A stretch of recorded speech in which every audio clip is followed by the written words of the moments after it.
Quiero agradecer mucho a los legisladores, en este caso a los senadores, porque se aprobó la iniciativa que enviamos de quitar el fuero presidencial. Esto es un hecho verdaderamente histórico. No se podía juzgar al presidente en funciones solo por cualquier delito, solo por traición a la patria. Y esto significaba un fuero. Ahora, con esta iniciativa, con esta reforma a la Constitución, se va a poder juzgar al presidente por cualquier delito como a cualquier ciudadano. Se termina el fuero. Esto se estableció, lo del fuero presidencial, en la Constitución de 1857. Se mantuvo en la Constitución de 1917 y es hasta ahora que se quita el fuero presidencial. Estamos hablando de cerca de 150 años de mantener este fuero, este privilegio para el presidente. Esto es un gran avance. Como ya se aprobó en las dos cámaras, ya solo falta que se apruebe en la mitad más uno de las legislaturas locales,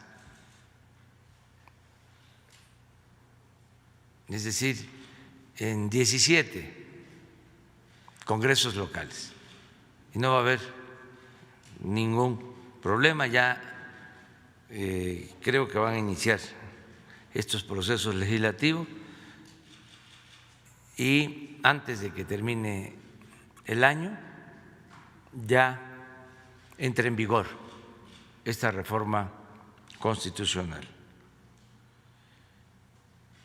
Vamos el día de hoy también a dar otra muy buena noticia, porque se van a suscribir dos decretos, uno para ampliar los apoyos fiscales en la frontera norte, a lo largo de los 3.180 kilómetros de frontera con Estados Unidos. Este programa de apoyo lo iniciamos en el 2019, al principio del gobierno. Ha dado muy buenos resultados y se amplía. ¿Cuáles son los beneficios?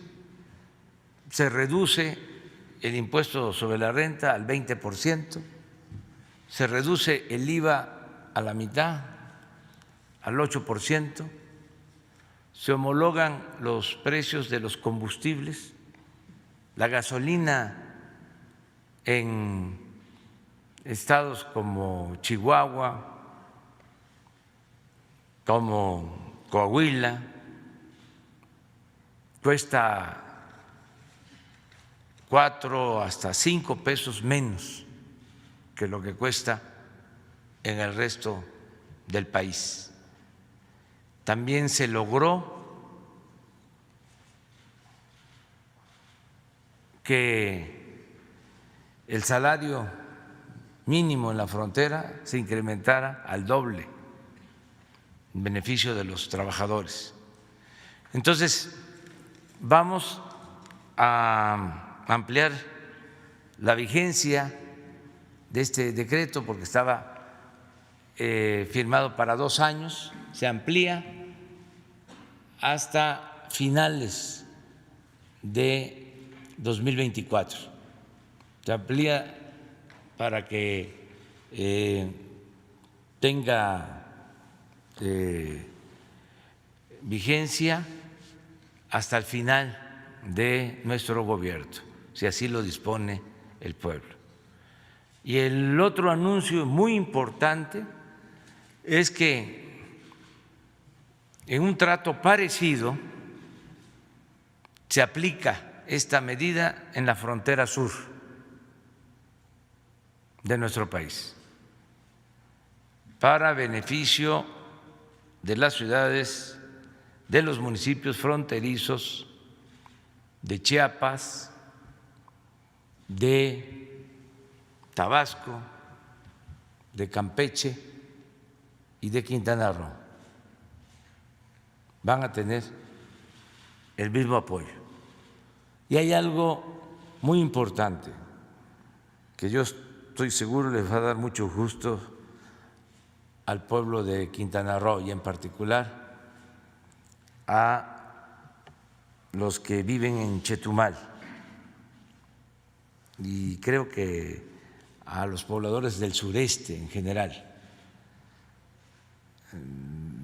Chetumal va a volver a ser una zona franca, libre de impuestos de importación en países donde no tenemos tratados comerciales.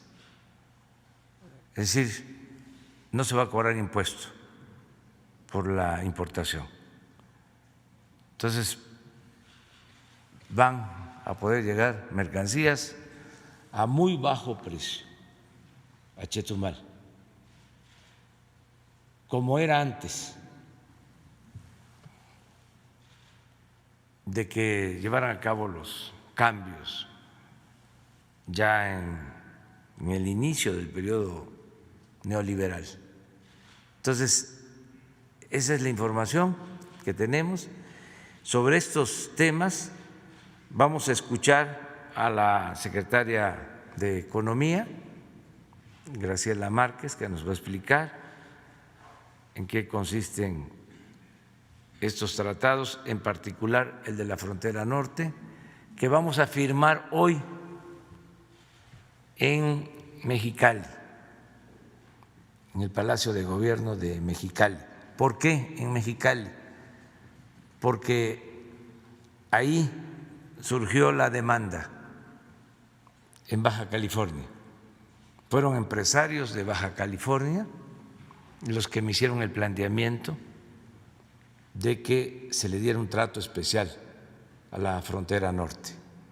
Entonces, por eso queremos firmar ahí este convenio o la ampliación de este decreto.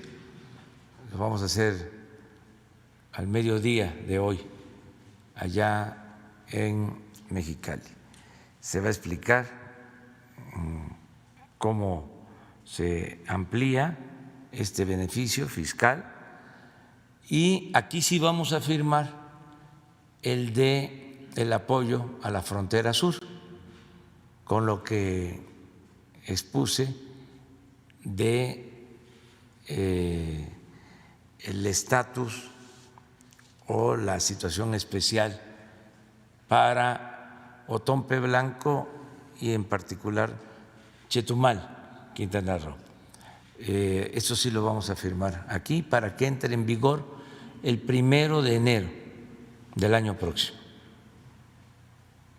Entonces le dejamos la palabra a Graciela Márquez. Muchas gracias, presidente. Con su permiso. Muy buenos días a todas, a todos. Pues efectivamente, con esta buena noticia de la siguiente, por favor, con esta buena noticia de la extensión de vigencia del decreto que hace posible la existencia de estímulos fiscales en la frontera. Entonces, lo que vemos en primer lugar es que este programa, el programa de la zona libre de la frontera norte, arrancó al inicio del gobierno del presidente López Obrador, el 1 de enero del 2019. Es considerado uno de los programas prioritarios de este gobierno y le hemos venido dando seguimiento. Al arrancar, el decreto solamente tenía una duración hasta el 31 de diciembre de este año.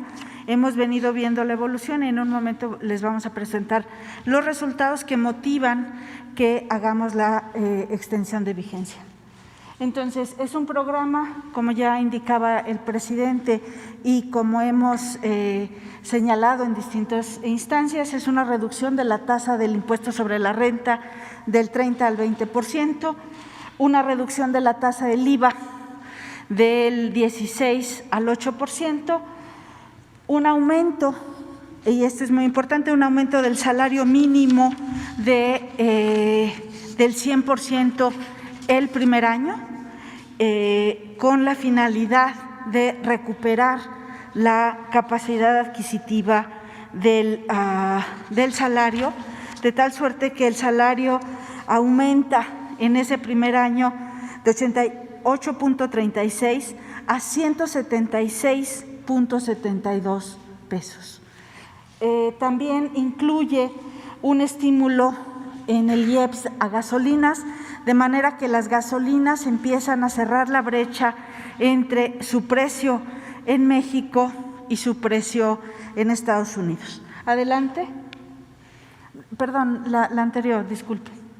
Y bueno, todos estos estímulos fiscales y beneficios que incluyen no solamente reducciones en las tasas impositivas, sino también beneficios directos para los trabajadores. Vean que es un programa integral en el sentido que los beneficios van a las empresas, a los consumidores, a los trabajadores y a la población en general en tanto consumidora. Adelante, por favor. ¿Cuáles son los resultados que hemos visto en estos 2 años? Una menor inflación, que este es un resultado muy significativo, porque por años se insistió que el salario mínimo no podía aumentar porque eso iba a generar inflación. Lo que hemos demostrado en Frontera Norte es que un aumento al doble del salario mínimo no presionó los precios al alza y, lo que es más, tuvo una menor inflación que el resto del país. Hubo más comercio al por menor, es decir, la baja en las tasas del IVA generó un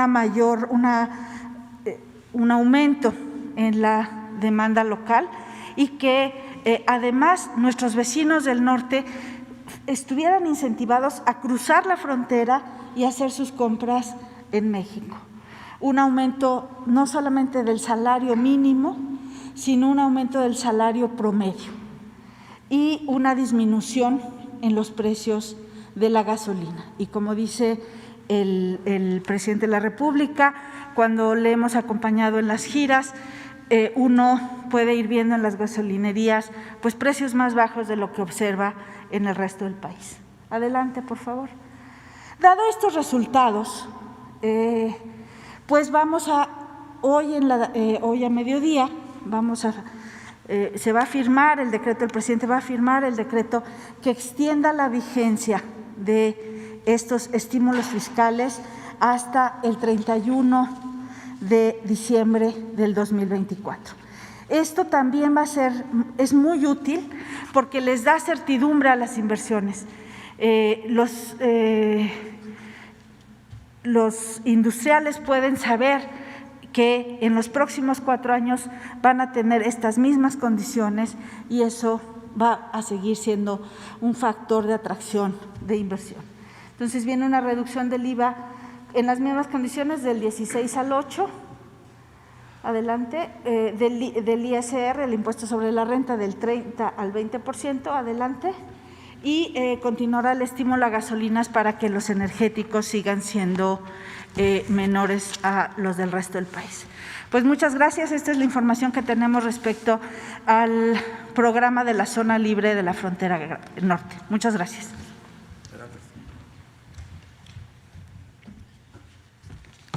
Gracias, presidente. Vamos a hablar un poquito de los temas de la frontera sur. Hay algunos elementos análogos, pero no hay una conexión exacta entre la frontera norte y la frontera sur.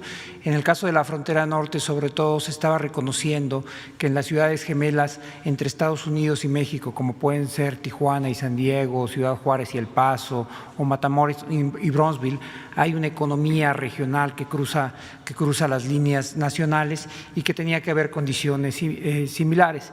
En el caso de la frontera sur, ese parece ser el caso, la misma racionalidad en el caso de Chetumal, pero ese es ligeramente distinto en el caso de los otros municipios. Tenemos 23 municipios en la frontera sur y la motivación principal radica en la diferencia entre las condiciones que existen entre el sur del país y el resto del país. Por ejemplo, si vemos por caso de pobreza extrema, lo que van a ver es que mientras el país, de acuerdo a las cifras del Coneval, hay una pobreza de alrededor del 43.7, en la frontera sur prácticamente 2 de cada 3 mexicanos viven en una situación de pobreza. Y lo mismo pasa cuando vemos las cifras de pobreza extrema, donde prácticamente el 25% de la población en el sur se encuentra en una situación de pobreza extrema. Entonces, lo que pensamos es que tenía que haber algún mecanismo que facilitara, ayudara a detonar la actividad económica en ello, que fuera complementaria de los programas y de las inversiones que el propio gobierno ya está haciendo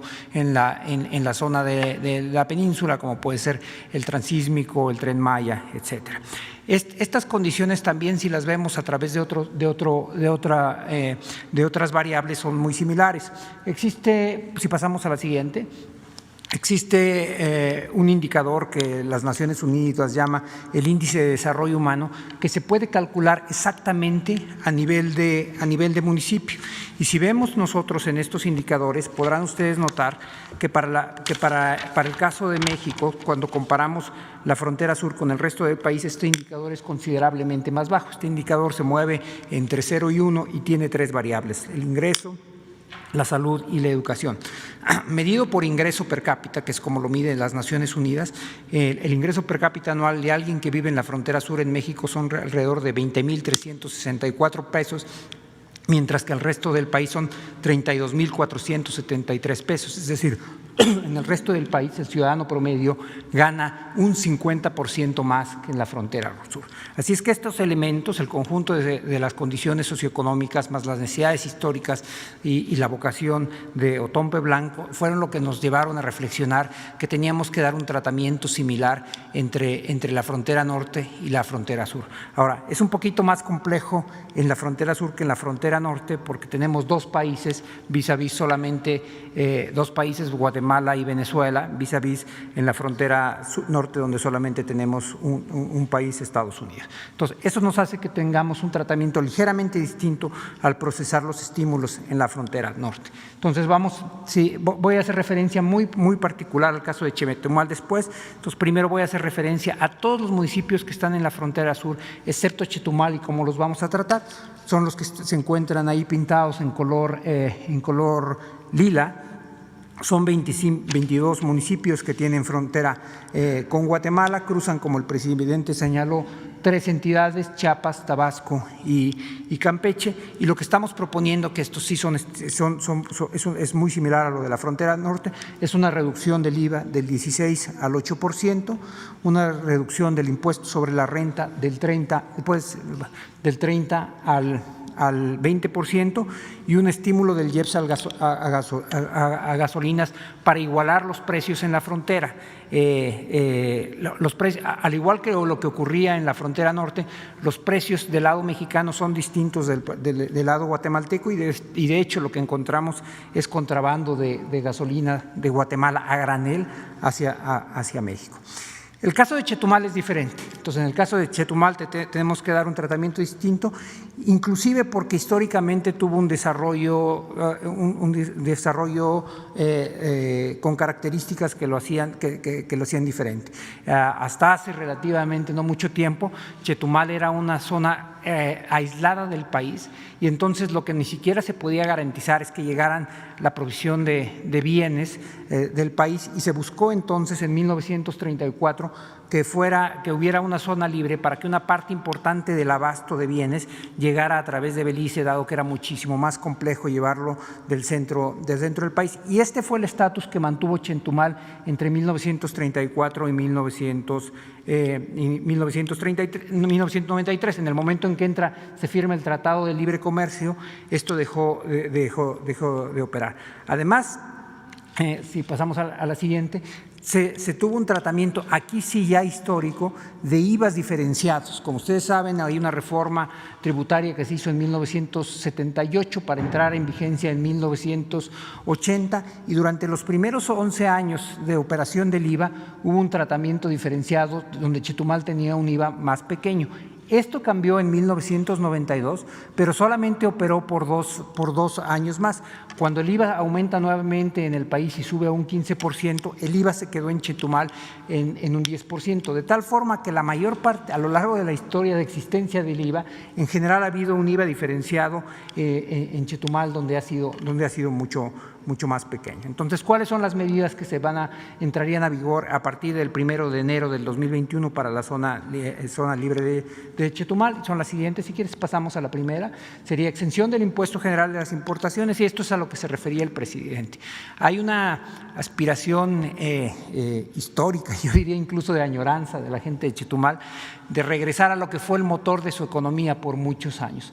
Aun cuando el impacto del impuesto general a las importaciones es menor a partir del Tratado de Libre Comercio y afecta de manera ya en la práctica solamente a los países con los que nosotros no tenemos tratados de libre comercio, es un referente muy importante del desarrollo de la economía del municipio, y ha sido en ese sentido un reclamo. Y estos dos primeros componentes, la exención del impuesto general de las importaciones y la exención del derecho del trámite aduanero, es lo que permite restablecer en los hechos a Chetumal como una zona franca. Asimismo, están las otras dos reducciones, la del IVA del 16 al 8%, que lo pone en línea con lo que había sido no solamente con el estímulo que estamos dando en la frontera norte, sino con el tratamiento diferenciado que históricamente había tenido Chetumal, y lo que sí es novedoso es la reducción del impuesto sobre la renta del 30 al 20%. Entonces, si lo me permite el presidente, quisiera hacer un resumen de todos los instrumentos que estamos presentando. Lo que estamos hablando para frontera norte y frontera sur son 4 decretos. El primero es la ampliación de la vigencia del decreto de estímulos en la frontera norte. El segundo es el decreto de estímulos fiscales en la frontera sur. El tercero es el decreto de estímulos del IEPS de la gasolina en la frontera sur, y finalmente el cuarto sería el decreto que establece los beneficios arancelarios en la zona libre de Chetumal. Como el presidente señaló, el decreto relativo a la frontera sur será firmado un poco más tarde esta mañana en Mexicali, y si no tiene inconveniente, tal vez podríamos firmar de una vez los que tienen que ver con la frontera sur.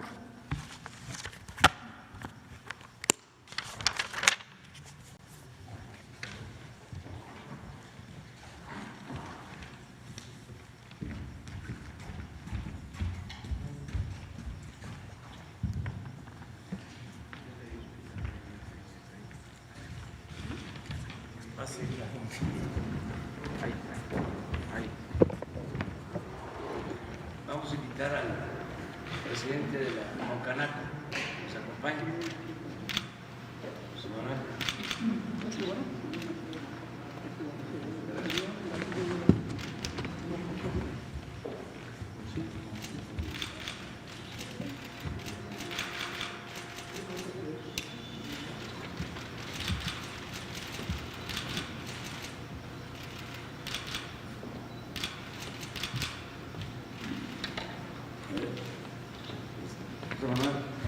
Tú eres del sudeste.